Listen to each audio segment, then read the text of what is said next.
Bem-vindos ao 9º episódio da série Anunnakiflix, aqui no canal Mistérios Antigos. Hoje, vamos avançar ainda mais fundo nos segredos ocultos dos Sumérios e dos enigmáticos Anunnaki. A criação do elo perdido, o Cro-Magnon.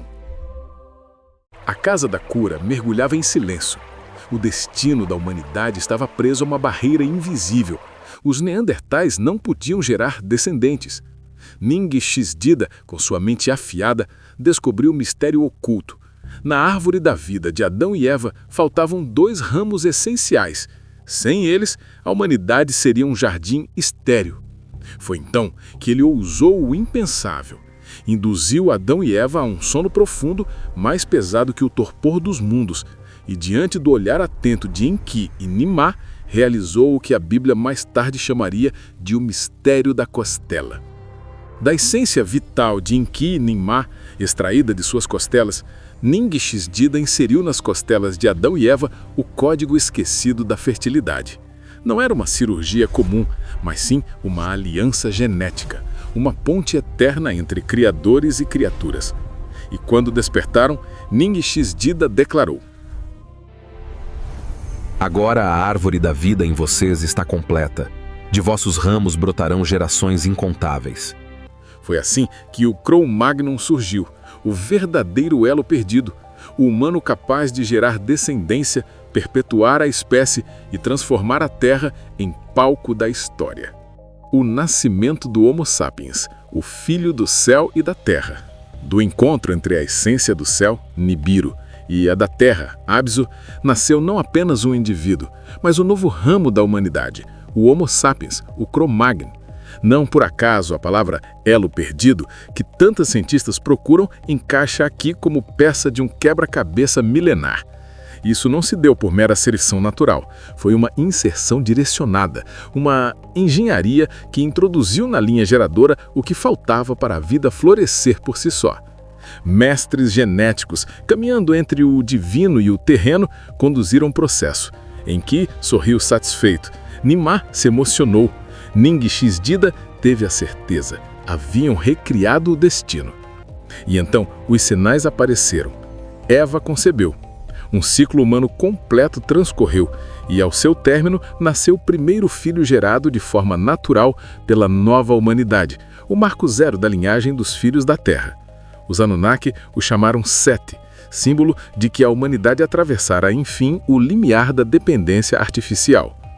Adão e Eva deixaram de ser meros modelos de laboratório, tornaram-se pai e mãe de uma linhagem inteira. Uma linhagem que se espalharia, multiplicaria e escreveria as primeiras páginas do que viria a ser a história humana até os confins da Terra e além. E se você achou este capítulo perturbador, belo ou simplesmente impossível de ignorar, lembre-se, as tabuletos guardam mais segredos do que conseguimos narrar em um episódio. O pecado original, conhecimento, nudes e fofoca divina. A história que depois virou sermão dominical era, na real, um baita drama familiar interplanetário. Adão e Eva não cometeram um pecado no sentido religioso. Eles apenas desbloquearam um update de consciência. Foi como clicar em aceitar todos os cookies sem ler os termos. E aí, claro, perceberam que estavam pelados. Até então, o corpo era só corpo. Depois, virou motivo de vergonha, curiosidade e, claro, a primeira treta de casal. Eva costura folhas de figo, nasce a moda ecológica do Éden. Adão, confuso, inventa desculpa do século. Não sei, amor, tô com um frio estranho, mas não sei se é no estômago ou mais para baixo. Eis que surge Enlil, com cara de inspetor da escola, pegando o aluno no corredor. O que eles estão fazendo? Que indecência é essa? Quem mandou vocês comerem da árvore da vida? Foi a mulher, senhor, que me deu o fruto. Eva rebate. Foi a serpente, me enganou com o papo de que era suco detox. Sim, oficialmente, nascia o primeiro reality show de barraco cósmico, Enki, o cientista rebelde. Enquanto Enlil espumeva de raiva, Enki dá aquele sorriso meio culpado, meio orgulhoso. Então deixa eu explicar rapidinho, irmão. Agora os humanos não são só estagiários. Eles podem, sabe, fazer bebê sozinhos. Enlil quase teve um infarto divino. O quê? Além de conscientes, eles transam? Vocês querem destruir a história desse planeta com isso. E assim, o que era ciência genética virou mito moral. A expulsão, ou um despejo divino. No auge da revolta, Enlil decretou: chega, fora do Éden, e pronto. O que a tradição chama de expulsão do paraíso, na prática foi um despejo político. Enlil não queria um bando de terráqueos espertinhos crescendo sob suas barbas, criando sindicatos e pedindo aumento de salário cósmico. E Caim e Abel, de onde vieram? Eis a pergunta que ecoa até hoje nas rodas de teólogos, arqueólogos e fofoqueiros cósmicos. De onde vieram Caim e Abel? A versão oficial, aquela bem comportada, diz que eles nasceram depois da expulsão, no Abizu, fruto da vida normal de Adão e Eva. Mas sempre tem um modo turbo da história. Segundo os sussurros entre os corredores dourados de Nibiru, Abel pode não ter sido filho de Adão. Alguns juram que ele herdou traços diferentes, mais refinados, quase Anunnaki demais para ser só terráqueo. E adivinha quem aparece no meio das suspeitas? Enki, o tiozão carismático, cientista e sedutor. Sim, tem quem diga que Abel era na real filho de Enki, um meio-sande ainda mais próximo da perfeição. Enquanto isso, Caim seria o legítimo descendente de Adão, carregando o DNA mais pés na lama da terra. Resultado? 2 irmãos, 2 linhagens, 2 destinos. E uma rivalidade que ia muito além de plantar feijão ou criar cabritinhos. Enlil não aceitou que o casal Adão e Eva, já evoluídos a partir do modelo Neandertal, pudessem procriar. E qual foi a solução dele? Expulsá-los do Éden e devolvê-los ao Abizu, para trabalhar naquilo que sempre foi prioridade para os Anunnaki: lavrar a terra e minerar ouro para Nibiru. E aí, entra o registro bíblico. Então disse o Senhor Deus: eis que o homem se tem tornando como um de nós, conhecendo o bem e o mal. Ora, não suceda que estenda a sua mão e tome também da árvore da vida, e coma e viva eternamente. O Senhor Deus, pois, o lançou fora do jardim do Éden para lavrar a terra, de que fora tomado. E havendo lançado fora o homem, pôs ao oriente do jardim do Éden os querubins e uma espada flamejante que se volvia por todos os lados para guardar o caminho da árvore da vida. Gênesis 3, 22 a 24. Darwin versus criacionismo versus Anunnaki. Desde Darwin, a ciência moderna explica que a evolução ocorre por seleção natural. Já os criacionistas defendem que a vida só pode ter surgido pela mão divina. Mas há uma terceira via, aquela que investigamos aqui no canal: a intervenção genética Anunnaki.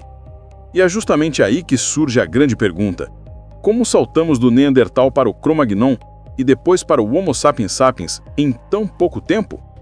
A ciência ainda chama isso de elo perdido. Nós chamamos de atualização cósmica. A vida de Adão e Eva num Abizu. Depois da expulsão, Enki colocou o casal em um recinto especial entre árvores para que se conhecessem melhor. Meses depois, ele voltou e encontrou Tiamat, ou Eva, pulando de alegria com um bebê nos braços. E não foi só um. Ninmá ajudou no parto de gêmeos, um menino e uma menina. Isso nos mostra algo intrigante. Não eram Caim e Abel como a Bíblia narra, mas sim gêmeos, um casal, desde o início. Mais uma pista de que o Gênesis bíblico foi editado e adaptado para caber em um roteiro diferente. Enki e Enlil se reuniram com seus filhos Marduk e Ninurta, checando os alicerces da Terra, de Marte e da Lua. Tudo para entender o que tinha acontecido com as plataformas de pouso e decolagem das naves. Enki, curioso como cientista que acabou de ganhar um novo brinquedo, mediu a profundidade dos oceanos, explorou montanhas de ouro e cobre e concluiu: ok, galera, ouro e tal temos de sobra, nada de crise no estoque. Ninurta, por sua vez, caminhava pelos vales e montanhas, avaliando tremores e magmas eruptivos, que no futuro alguns chamariam de Indonésia em ação. A plataforma de aterrissagem estava intacta, ufa, mas nos vales do norte, a terra lembrava uma panela de funil descontrolada, lava por todos os lados.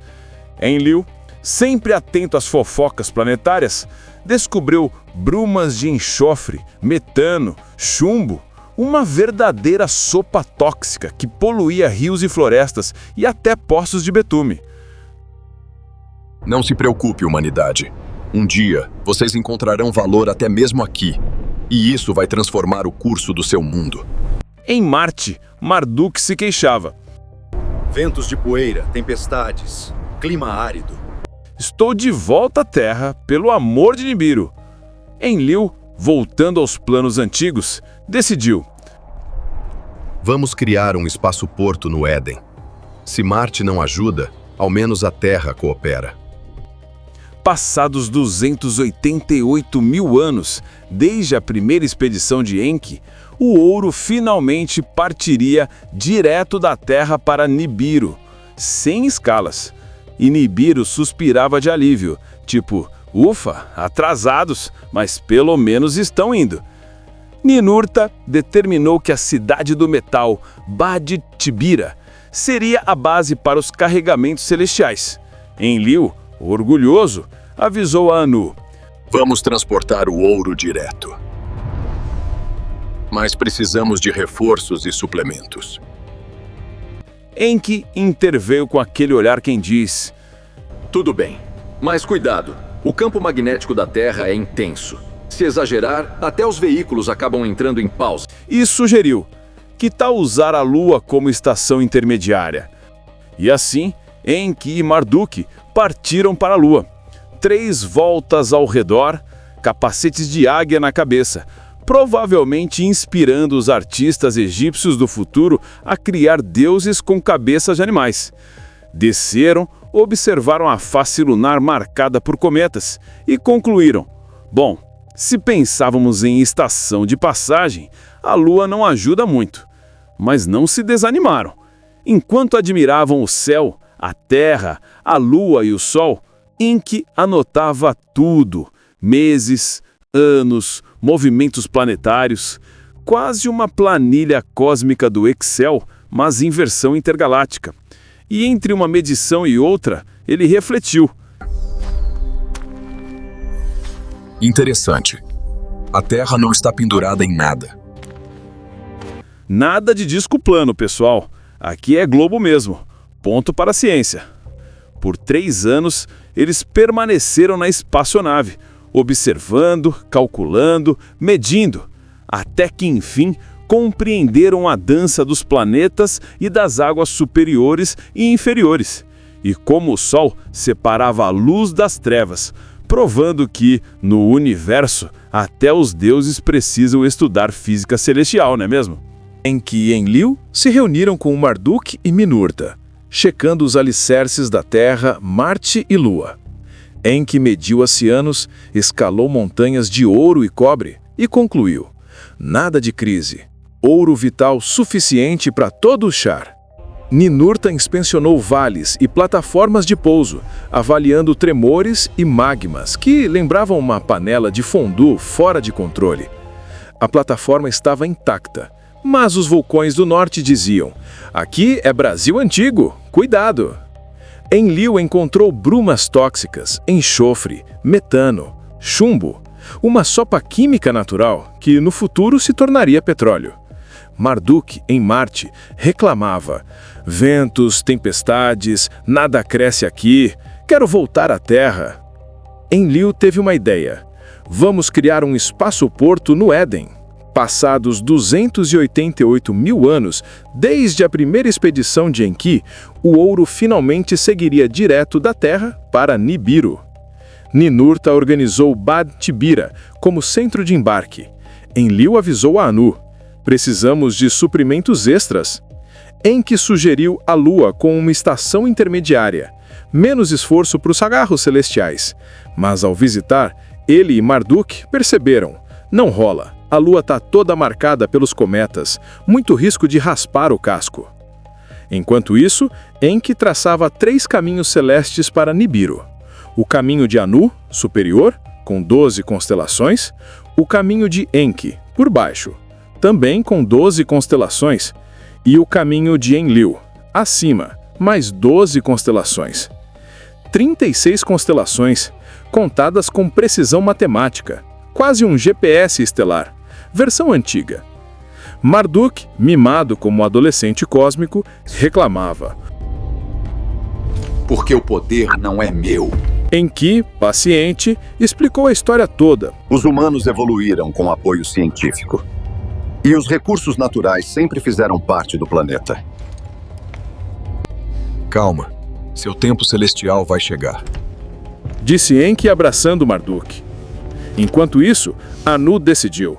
O espaço-porto seria em Sipar, Cidade Pássaro. E o comando ficaria com Utu, neto de Enlil, sobrinho de Enki. Capacete de águia pronto, asas presas, tudo em grande estilo. Os Igigi chegaram de Marte, os trabalhadores do Abzu também. E houve festa, dança e aclamações. Inanna cantava para o avô Anu, enchendo todos de esperança. O ouro fluía, a construção avançava, e finalmente os Anunnaki poderiam descansar. Ou pelo menos fingir que descansavam, porque os terrestres ainda precisavam trabalhar duro. Mas, claro, Ninurta resolveu garantir que ninguém fizesse motim. Capturou trabalhadores Cro-Magnon no Abzu e levou-os para o Éden. Era o planeta dos macacos, versão Anunnaki. Treinados para plantar, colher, construir. Enki reclamou, Enlil bufou, mas no final todos concordaram. Segurança primeiro, ouro depois, e o motim? Bem, esse ficaria adiado por mais alguns chars. No Éden, os Anunnaki observavam com admiração a inteligência dos terrestres. A capacidade deles de compreender ordens e realizar tarefas era impressionante. E todos, claro, totalmente nus enquanto trabalhavam. Mais avançados que os Neandertais, os homens de Cro-Magnon não entendiam tudo, mas eram totalmente capazes de trabalhar e procriar. Assim, eles se acasalavam constantemente e se proliferavam com rapidez. Em apenas um char, 4 ou mais desses seres formavam uma nova geração. Enquanto os terrestres cresciam em número, os Anunnaki garantiam a mão de obra necessária para Nibiru. Mas a explosão populacional também trouxe problemas. Os alimentos já não eram suficientes para saciar a fome de todos.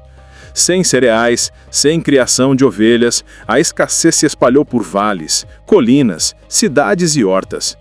Enlil, sempre preocupado com a ordem, condenou o projeto de Enki, prevendo o caos que a superpopulação traria. Mas Enki, embora satisfeito com o crescimento, também se preocupava. Os Anunnaki estavam acomodados, e os terrestres agora eram usados como escravos por todos, não apenas pelos líderes.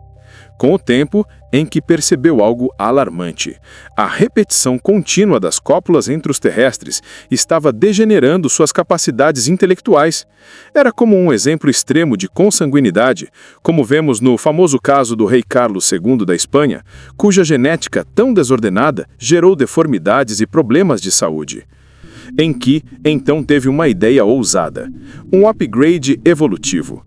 Ele navegava pelos rios pantanosos do Abzu com seu vizir Izimud, quando avistou 2 jovens terrestres de beleza impressionante.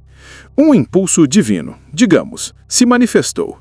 Inspirado e encorajado por Izimud, Enki aproximou-se das jovens, oferecendo frutas e, digamos que não apenas frutas. O resultado, um salto evolutivo sem precedentes, o cruzamento direto entre um Anunnaki e um terrestre. As jovens engravidaram, e no 4º mês de gestação, suas barrigas já se destacavam. Enki enviou Izimud para cuidar das mães e assegurar que os novos nascidos crescessem em segurança.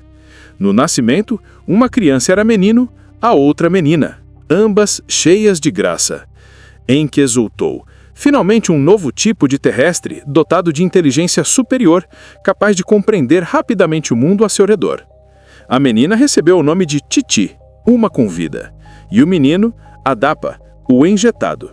Diferente dos outros terrestres, eles cresciam lentamente, mas aprendiam com rapidez, falando e dominando ofícios com facilidade. Enki focou-se agora em instruir sua nova criação, trazendo sementes e ovelhas de Nibiru para iniciar a agricultura e o pastoreiro. Assim, finalmente, os alimentos seriam suficientes e os Anunnaki e terrestres viveriam em harmonia, sem mais degeneração genética. Enlil foi chamado a Eridu para testemunhar Adapa e Titi e ficou maravilhado com o casal. concordou em enviar sementes e ovelhas, autorizando o início de uma nova era de abundância e civilização. Enquanto isso, Adapa e Titi se conheceram intimamente e tiveram gêmeos. Anu foi informado e, com alegria, autorizou que a terra fosse semeada e os rebanhos pastorados, consolidando a nova civilização terrestre. Será que Adapa foi o primeiro astronauta terrestre a visitar Nibiru? Será que Enki revelará a verdade ao rei Anu, admitindo ser o pai de Adapa? E os gêmeos, filhos de Adapa e Titi, seriam os mesmos da Bíblia hebraica? E assim, entre cometas desobedientes, capacetes de águia e trabalhadores Cro-Magnon, os Anunnaki mantiveram o ouro seguro, os céus em ordem e a humanidade... Bem, a humanidade continuou fazendo bagunça do jeito que sempre soube. Até o próximo char, pessoal!